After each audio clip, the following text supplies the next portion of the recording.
Lockdown ई पाठशाला। आज हम चर्चा करने वाले हैं 2021 बोर्ड एग्जाम्स के बारे में। बच्चों, जैसा हमें सबको पता है कि हमने क्लासेस बहुत कम की हैं, लेकिन एग्जाम्स में अच्छा करना, इसके लिए हम पूरी तरह से कमिटेड हैं। और इस एग्जाम्स में अच्छा करने के लिए हमें कुछ बेसिक टिप्स फॉलो करने हैं। कुछ चीजें हैं जो अपने दिमाग में बिल्कुल सेट करके चलनी है, जिससे कि हमारा एग्जामिनेशन बहुत स्मूथ चले और हम फुल कॉन्फिडेंस से अपना एग्जामिनेशन दे पाए। तो बच्चों, जिस सेगमेंट की आज हम बात करने जा रहे हैं वो है हमारा लैंग्वेज पोर्शन। लैंग्वेज पोर्शन में स्पेशली हम इंग्लिश सब्जेक्ट के बारे में आज चर्चा करने वाले हैं।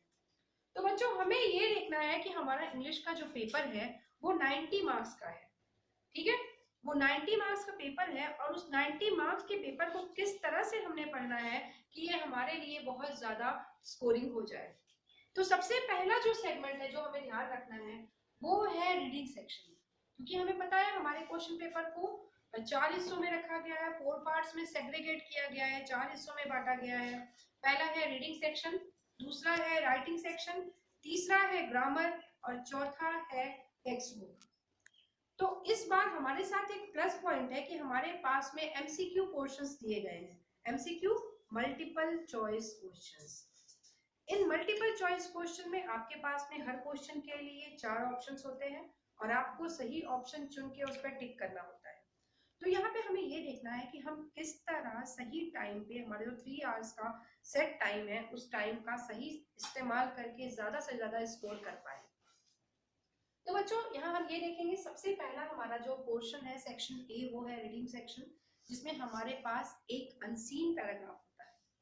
तो बच्चों, जब हम बात करते हैं अनसीन पैराग्राफ की, तो unseen paragraph works like OTB, open textbook assignment. आपके पास में टेक्स्ट बुक की तरह से एक पैराग्राफ है, एक स्टोरी है, एक ऐसी चीज है जो आप पहली बार पढ़ रहे हैं और आपको आपके क्वेश्चंस के आंसर उसी पैराग्राफ में से ही ढूंढने हैं।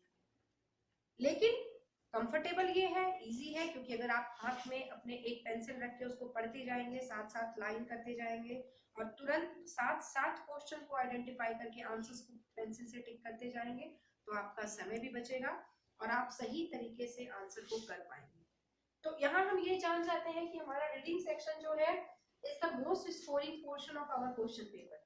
ये हमारा बहुत स्कोरिंग क्वेश्चन पेपर का पार्ट है। इसको अगर हम सही तरीके से कर लेते हैं तो बहुत ज्यादा नंबर पाने के चांसेस बढ़ जाते हैं। सेकंड जो हमारा मोस्ट स्कोरिंग पॉइंट है वो है हमारा टेक्स्ट बुक। हम कह सकते हैं textbook is another well acquainted part of question paper. Well acquainted, जाना पहचाना। टेक्स्ट बुक में हमें जितने क्वेश्चंस मिलते हैं उनसे हम परिचित होते हैं, वो हमारे पढ़े हुए क्वेश्चंस हैं। तो जब आपको आपके पढ़े हुए क्वेश्चन मिलते हैं तो आप कॉन्फिडेंट हो जाते हैं। तो तरीका यही सही है कि आपको जो चीज जिसके लिए आप बहुत श्योर हैं उसको आप पहले करें। अगर आपको ये लगता है कि आपका टेक्स्ट बुक जो है वेल एक्विंटेड है, आपका पढ़ा लिखा क्वेश्चन उसमें आया हुआ है, आप उसको बनाएंगे और उसको सही तरीके से टिक करते जाएंगे। जितने भी 1 मार्क क्वेश्चन है, आपने ये पूरी कोशिश करनी है कि वो कहीं भी आपसे मिस ना हो, वो आपसे छूटे नहीं। ठीक है, और इन दोनों क्वेश्चंस को हम कह सकते हैं they are the most scoring questions. इसको आप जल्दी जल्दी कर लें अपने हिसाब से, क्योंकि ग्रामर में भी आप कंफ्यूजन में टिक नहीं कर सकते। आपको उसको फाइंड आउट करना है, उसको समझना है, फिर टिक करना है। टेक्स्ट बुक में भी आपके क्वेश्चंस जो हैं वेल अवेयर हैं आप इससे, आपने अपनी बुक पढ़ी हुई है। चैप्टर्स जैसा ऑलरेडी हमें पता है कि हमारा सिलेबस 40% डिडक्ट हो चुका है और 40% डिडक्शन के बाद में हमने जो चैप्टर्स पढ़े हैं अच्छे तरीके से डिस्कस किए हुए हैं। जो पोएम्स पढ़ी हुई है, हर पोएम के पोएट का नाम हमें याद होना चाहिए, हर चैप्टर के राइटर का नाम हमें याद होना चाहिए। और क्वेश्चंस को हमने लॉन्ग क्वेश्चन को कोशिश करनी है, जो 4 to 5 मार्क्स के क्वेश्चन है वो 120 वर्ड्स में हम उनको प्रिपेयर करें।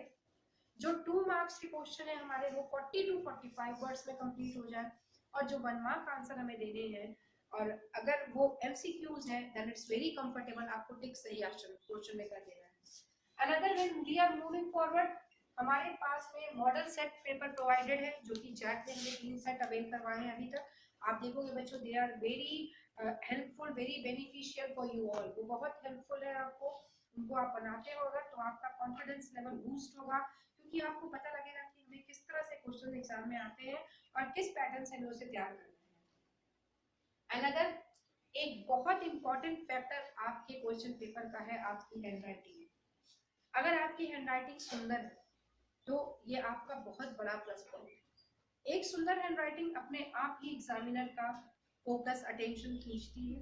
और अगर आपकी हैंडराइटिंग बहुत अच्छी नहीं है तो भी आपको नीटनेस पे बहुत ध्यान देना है। नीटनेस मतलब सफाई। आपकी कॉपी में लेटर्स साफ सुथरे होने चाहिए।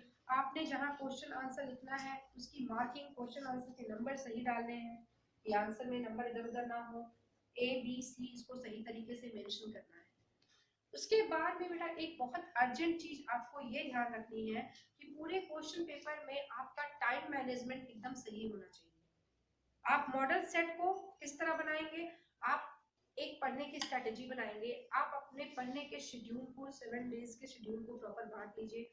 हर दिन एक सब्जेक्ट के लिए अलॉट रखिए, टाइम मैनेजमेंट करिए, हर दिन एक सब्जेक्ट को प्रिपेयर करिए और फिर शाम में और व्हेनेवर यू आर फ्री एक टाइम लिमिट सेट करिए और क्वेश्चन पेपर को विद इन टाइम लिमिट बनाने की कोशिश करिए और अपने टीचर से उसे चेक भी करवाइए कि आपको ये पता चले whether you are doing in the right way or not, कि आप सही वे में उसको कर रहे भी हैं या नहीं। इन चीजों को करने पर आपको एग्जामिनेशन का सही क्राइटेरिया, सही प्रैक्टिस का तरीका पता लग जाएगा और आप एग्जामिनेशन में बिल्कुल अच्छा कर पाएंगे। Thank you and all the best.